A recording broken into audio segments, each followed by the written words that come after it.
Rastiero es bioquímico por la Universidad Nacional del Sur de Bahía Blanca y doctor en química por la Universidad de Buenos Aires.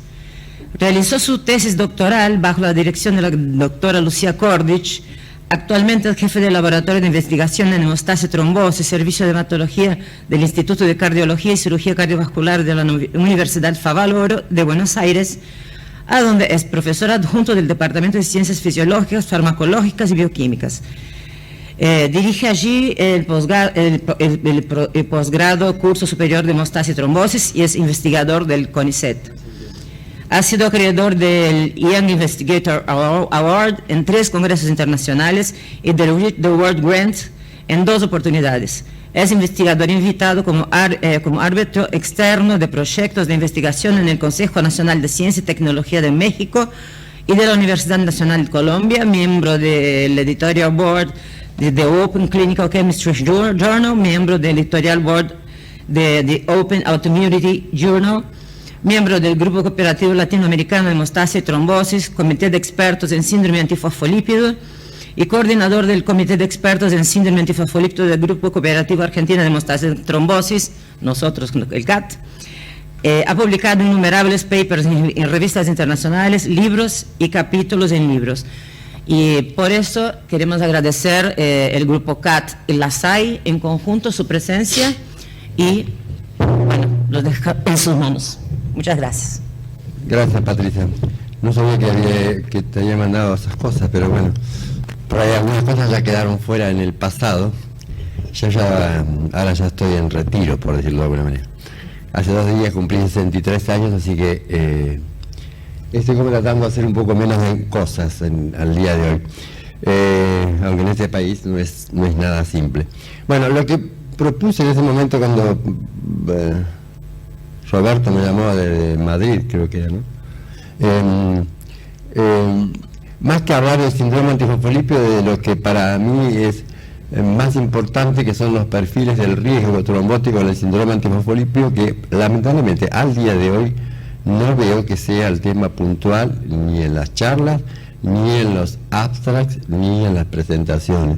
Yo creo que los médicos tienen la obligación al día de hoy de mencionar, y cuando mencionan a los pacientes, qué tipo de perfil tienen, porque es la tendencia mundial que yo señalábamos hace unos cuantos años atrás, pero que cada vez tiene más importancia para conocer el riesgo del paciente a futuro, no del que ya tuvo. Vamos a ver si pasa así. Esta es simplemente la última definición en el sentido de, casi que estoy apretando, del último consenso del año 2006, donde desde el punto de vista del laboratorio hay 3 condiciones que se deben cumplir para hablar de síndrome antifosfolípido, obviamente en combinación con los eventos clínicos. La presencia de anticoagulante lúpico, de anticardiolipina G y UM o antibeta 2, son las 3 incorporadas, no necesariamente las 3 simultáneamente positivas, pero que sean primero confirmadas en el tiempo siempre y en títulos que depende del título, quizás lo van a entender, no, pero lo voy a reforzar en el Congreso ahora en el mes que viene, de lo que deberíamos también hacer desde el punto del laboratorio, cómo establecer los puntos de corte clínico y el punto de corte normal en los laboratorios. Pero bueno, al menos es lo que está acá. Lo digo más que nada porque hay mucha metodología automatizada que hace que los resultados sean totalmente distintos al día de hoy, entonces deberíamos dejar de usar, sino lo que para mí es mucho más importante que el número, que es la interpretación semi-cuantitativa del resultado, que eso es propiedad del laboratorio, ponerlo en el protocolo. Y de ahí surgen los riesgos también, ¿no? Después la escala del riesgo. Bueno, en concreto, en ese año, ya hace unos cuantos años atrás, que serían como 16 años atrás, ya se decía, cuando se pusieron estos criterios, que había que tratar de categorizar a los pacientes en los perfiles, cuando tuvieran combinación o cuando estuvieran en forma aislada, cualquiera de los 3 mencionados o aceptados hasta el momento en el día de hoy. Por eso, cuando hablamos de perfiles de riesgo, yo prefiero hablar un poco de los perfiles de anticuerpos, que son los patrones que tienen positividad múltiple, o los scores clínicos de laboratorio de anticuerpos antifosfolípicos. Son 2 maneras de hablar o de reforzar el riesgo que tiene tener los anticuerpos y el estilo, el título y la combinación o no de los mismos. Esta es simplemente una diapositiva de unas revisiones de hace unos cuantos años que hice, donde mencionábamos, porque no sabemos que no todos los anticuerpos son iguales, y los patogénicos, cuando uno habla en general, son aquellos anticuerpos que al día de hoy se sabe que son, por ejemplo, uno de ellos son anticuerpos anti-beta-2 glicoproteína 1 que reaccionan con el dominio 1 de la beta-2, que está siempre unida en la membrana a receptores de beta-2 en forma dimérica. Y eso produce una activación y una señal interna y una activación celular. Hay otro tipo de pacientes que tienen anticuerpos anti-beta-2, por ejemplo 1, pero no son antidominio 1, son antidominio 5. El ejemplo típico que nosotros mucho más hemos estudiado es el de los pacientes con lepra, que tienen títulos altísimos, no tienen capacidad de desencadenar en la célula ninguna, entonces dejan de ser, o sea, serían no patogénicos. Esto, a diferencia puntualmente, nosotros los estudiamos con la doctora Penancha hace unos cuantos años atrás, viendo que la generación in vivo del trombo se da solamente en este grupo de pacientes, pero no en pacientes que tienen antibeta-2, antidominio 5 por lepra, digamos. Y los que están a la derecha son los que uno ve en la sífilis, los típicos de anticuerpos antifosfolipio puro, que no tienen capacidad de activar la célula sobre la cual están reaccionando.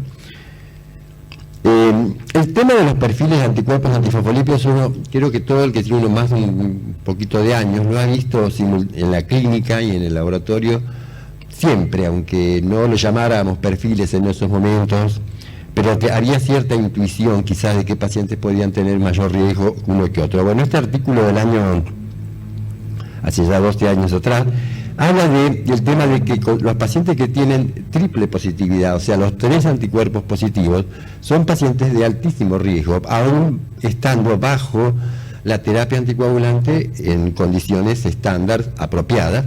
Fíjense que va aumentando el riesgo de eventos tromboembólicos, llegando casi a un 50% a los 10 años de seguimiento de estos pacientes. O sea que la triple positividad, la alta concentración de anticuerpos implica que la recurrencia es altamente probable.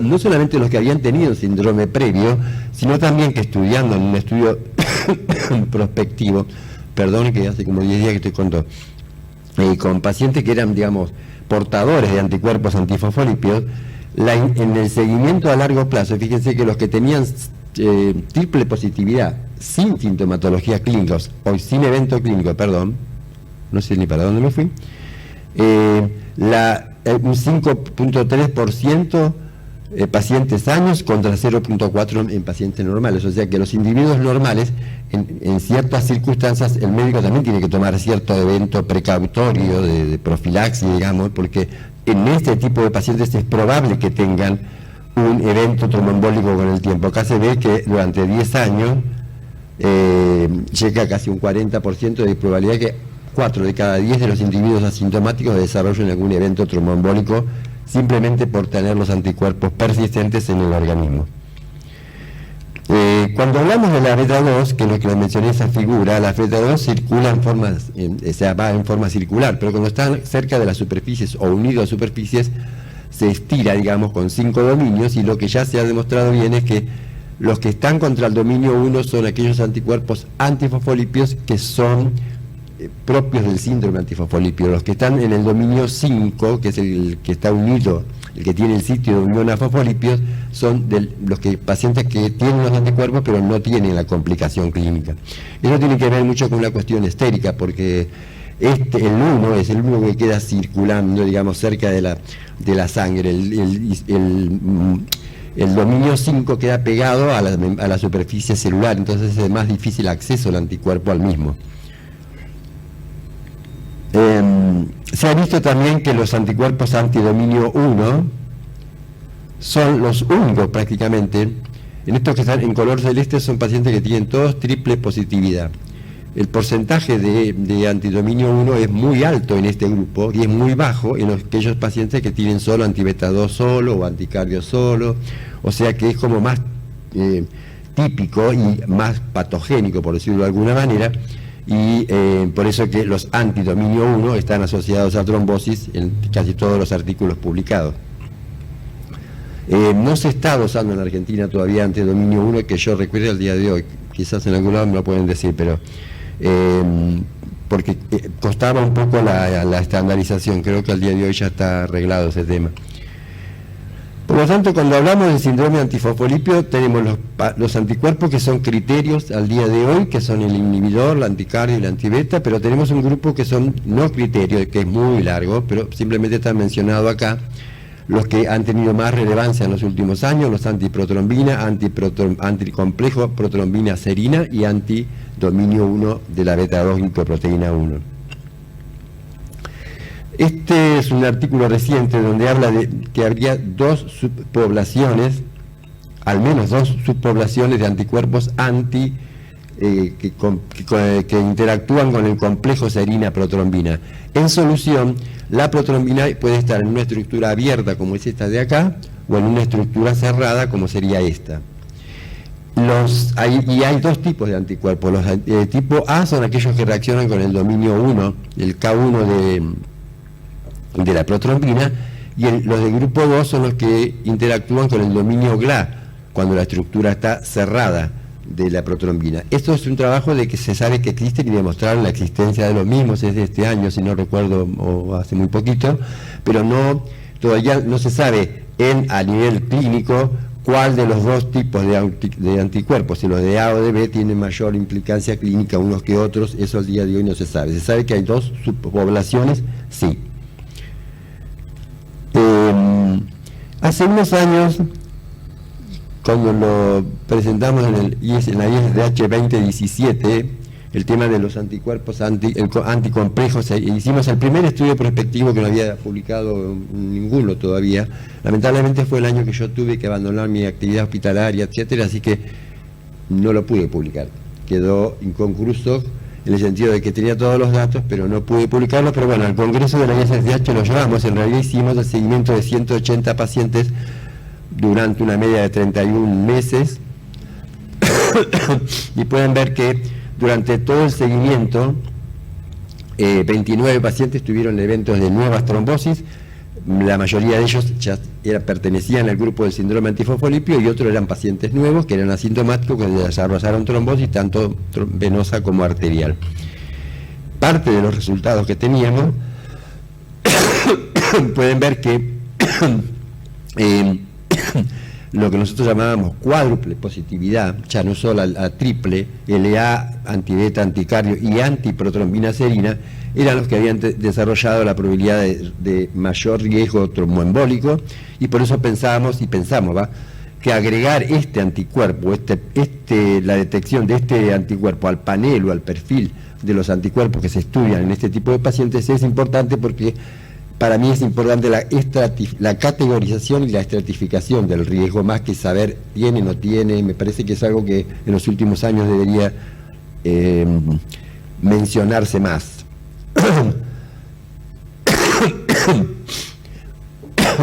Hubo algunas propuestas de modificar la definición del síndrome antifosfolípido de acuerdo a si tenían triple, doble o simple positividad. Esta es una que publiqué yo hace unos años, es como una clasificación personal de idea, pero es como que el riesgo clínico en realidad obviamente se aumenta cuando los pacientes cuando mayor número de anticuerpos tienen simultáneamente en el mismo individuo, incorporando no solamente los clásicos, los tres clásicos, sino al menos algunos los dos de los más nuevos, que son los que se están estudiando más en este momento. Este es un artículo que lo traje en realidad, pero porque es muy nuevo también, donde habla de algo que nosotros ya habíamos dicho antes, pero en realidad que los tetrapositivos, es lo que yo le decía, el cuádruple. Ellos ven que en los tetrapositivos casi la mayor parte de la actividad de inhibidor lúpico no es debida a anticuerpos anti-beta-2 purificados, sino a anticuerpos antiserina, que serían los responsables de la actividad anticoagulante en los ensayos in vitro de coagulación. No lo proponen a esta determinación como un reemplazo del inhibidor lúpico, pero sí proponen que estos deberían ser incorporados como para mejorar el perfil y evaluar mejor al paciente que estamos evaluando. Esto es espere que no me acuerdo, esto es como un estudio, digamos, publicado hace 2 años atrás, de 15 estudios que estudiaban estos tipos de anticuerpos. Hay un montón de trabajos, muchos retrospectivos, muchos menos prospectivos, pero en general la mayoría de ellos coinciden en que el tener estos anticuerpos antiserina protrombina en conjunto, sea G o M, dan un riesgo relativo de aproximadamente 4 o 6 veces, tanto para eventos tromboembólicos como también para la morbilidad obstétrica. Y bueno, la incorporación de tal, por eso la proponen como importante y refuerzan la idea de que debería incorporarse. Yo creo que no van a ser incorporados a los criterios actuales, como creo, pero para mí debería haber criterios adicionales en el cual incorporar 2 o 3 de estos anticuerpos que ayudan a digamos, la definición, mantenerla con los criterios actuales, pero la categorización con algunos de estos anticuerpos más modernos, digamos, por decir así, y con los resultados últimos dan la importancia de poder estudiarlos, digamos. Esto salió, mira, justamente esto salió hace muy poquitito, todavía está en prensa de la Sociedad Internacional de Hemostasia Trombosis, la comunicación del subcomité de antifosfolípidos. Ellos también hicieron un estudio hace poco y lo que ven es que lo mismo, digamos, que el complejo serina protrombina se asociaba con síndrome antifosfolípido trombótico, especialmente cuando había alto título y era triple positividad. El inhibidor no puede ser reemplazado por este ensayo en fase sólida, pero sí ayudar a la combinación, digamos. Se vio que ningún paciente de los que no tenían trombosis tenía títulos altos de este complejo serina protrombina. Y bueno, la idea del subcomité, que supongo que lo va a proponer ya, bueno, va a salir publicado el mes que viene, pero ya lo va quizás para el próximo congreso, que debería ser añadido ahora como un criterio sólido por la bibliografía para definir un perfil de alto riesgo en pacientes particularmente trombóticos que tengan además anticardiolipina y anticuerpos antibeta-2. Esto también facilita un poco porque últimamente ha habido metodología automatizada para medir estos anticuerpos, que hasta hace unos pocos años era muy difícil porque no se podían automatizar por un tema de pegar el antígeno a las perlitas que se usan pero ahora ya hay equipos automatizados, por eso se están expandiendo el número de artículos que evalúan esto, porque también se puede hacer en forma automatizada, pero van a tener que tener en cuenta el tema de los puntos de corte, que ya se los mencionaré en el congreso el 22 de septiembre. Y por la última parte, que dedicar no tanto a los perfiles, que es lo que vimos ahora, sino también algo que parece que particularmente los médicos se olvidan, que son los scores, que se usan en mucha patología. Los scores de antifosfolípidos existen desde hace 10 años al menos. El primero es el score japonés, que es el APLS, y hay 2 que son de score británico, que es el mismo, nada más que este es el ajustado a este, que tiene una determinación menor, una determinación que se puede obviar, o que la obvia para establecer el cálculo. ¿En qué basan los scores? Está basado en utilizar, como en otras cosas, asignarles puntos al paciente de acuerdo a los resultados que presenten distintas cosas. El score japonés se basa exclusivamente en datos de laboratorio, no usa dato clínico del grupo de Koike, allá particularmente en Sapporo, en Japón. Ellos utilizan algunos algunos datos de la prueba de inhibidor lúpico y otras de la parte de fase sólida.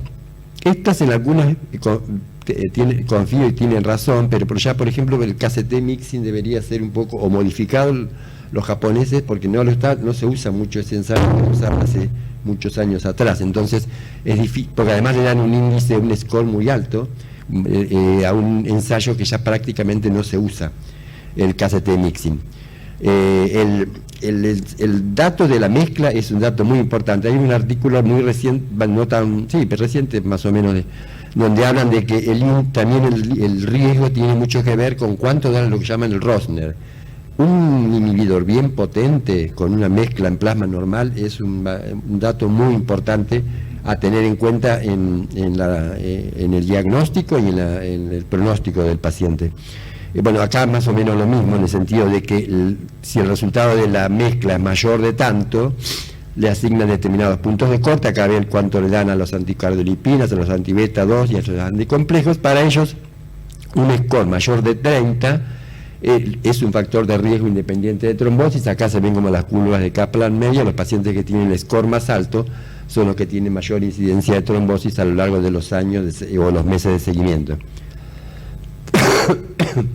Esto es el mismo score japonés, nada más que le agrega la medición del antidominio anti-beta 2, antidominio 1, que no estaba evaluado, no está considerado en el score anterior, pero ve que cuando están combinados, además del antidominio 1 a los antiprotrombina serina, etcétera, y todo lo otro, son los pacientes los que tienen el mayor, y el score es mucho mayor de 30 y mucho más, este es el corte, digamos, puede llegar a tener una media de 40, 60, así que consideran que es importante también la incorporación de este ensayo para mejorar y para establecer los puntos de corte. El tema es que yo creo que en la actualidad en la Argentina la mayoría de los médicos que hacen eso no le hacen el score. Cuando ven el paciente ni por primera, ni por segunda, ni por tercera, no le asignan un score clínico que quizás se lo publica dentro de unos años o lo que sea. Es no solamente para mí es importante saber si es positivo o negativo, sino que le asignen un rango, un riesgo.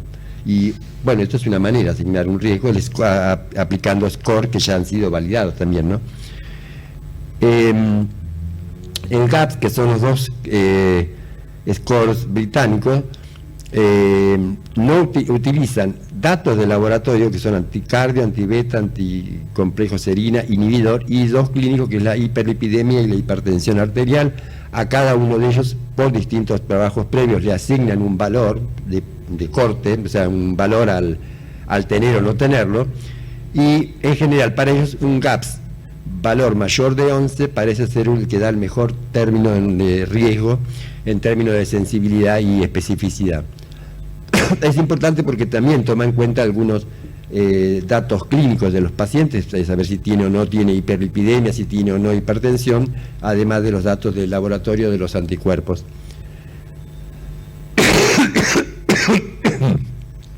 Hay varios ensayos que han validado obviamente estos resultados, aún de ellos mismos. Esto es simplemente una revisión, creo que del grupo de Santino, también que ahora está en Italia, pero en esa época trabajaba en Inglaterra con Camasta, y bueno, los resultados, aunque no se ve algunos, la mayoría son retrospectivos, pero hay algunos prospectivos digamos, llegan a la misma conclusión de la importancia de la utilidad de estos scores, tanto el score GAPS y el AGAPS, que sería como donde no se toma en cuenta, se saca del score el valor de antiprotrombina serina si en ese laboratorio no lo realizan. Tienen valores de punto de corte menores, ¿no?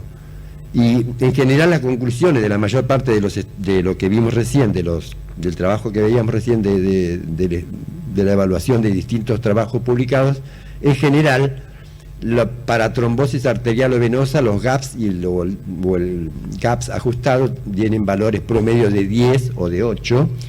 Para los pacientes sin trombosis es más bajo, como también se puede ver en la figura.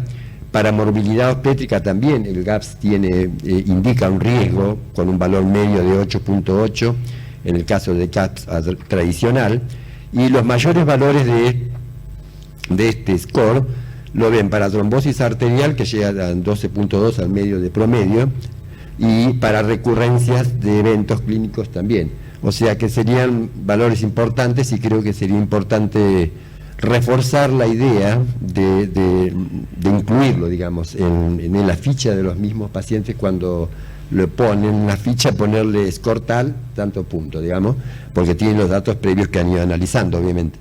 Así que, como para terminar, traté de hacer algo simple, no me gusta hacer charlas demasiado claras, prefiero hablar más después que aburrir con mucha diapositiva.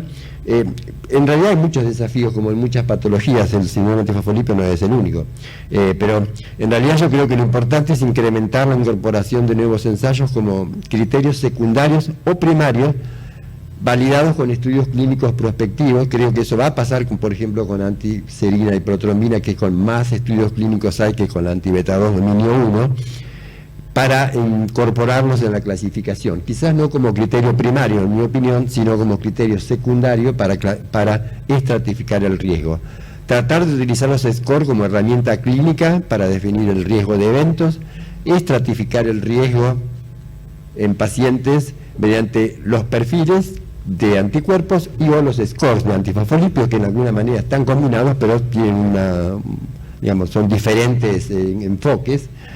Y yo creo que las sociedades científicas más que nada deberían promover estos conceptos para mejorar la definición de riesgo en el síndrome antifosfolípido, desde el CAT, desde donde venga, y desde en otro lado del mundo también. Pero bueno, yo creo que eso es el futuro más que nada de esta patología. No vamos a conocer mucho más, ni desde el punto de vista clínico, quizá algo patológico, pero sí creo que necesitamos definir cosas importantes de riesgo y que los pacientes no son todos iguales, y que por lo tanto el médico tendría que tener una herramienta extra para poder categorizar al paciente que está estudiando y de esa manera pueda ayudarlo, porque después de todo, ese es el objetivo de la medicina, es ayudar al futuro del paciente a tener o a no tener eventos adversos en el futuro, ¿no? Así que bueno, creo que esta es la última diapositiva. Muchas gracias.